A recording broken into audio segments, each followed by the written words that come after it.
కుదిరితే పరిగెట్టు, లేకపోతే నడు, అది చేత కాకపోతే పాకుతూ పో. అంతేగాని ఒకే చోట అలా కదలకుండా ఉండిపోకు. ఉద్యోగం పోయిందని, వ్యాపారం దెబ్బతిందని, స్నేహితుడు మోసం చేశారని, ప్రేమించిన వాళ్ళు వదిలి వెళ్ళిపోయారని అలా ఉండిపోతే ఎలా? దేహానికి తప్ప దాహానికి పనికిరాని ఆ సముద్రపు కిరటాలే ఎగిసి ఎగిసి పడుతుంటే తలుచుకుంటే నీ తలరాతి ఇంత అన్న వాళ్ళు కూడా నీ ముందు తలదించుకునేలా చేయగలిగే సత్తా నీకుంది. కానీ నీకొచ్చిన కాస్త కష్టానికే తలదించిస్తే ఎలా? సృష్టిలో చలనమున్నది ఏది ఆగిపోవడానికి వీల్లేదు.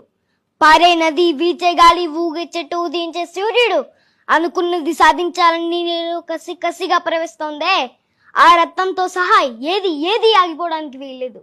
లే, బయలుదేరు. ఆ మానసిక బాధల సంఖ్యల్ని తెంచేసుకో. పడ్డ చోటు నుంచి పరిగెత్తడం మొదలుపెట్టు. నువ్వు పడుకునే పరుపు నిన్ను ఛేదించుకోకముందే బద్ధకాన్ని వదిలే.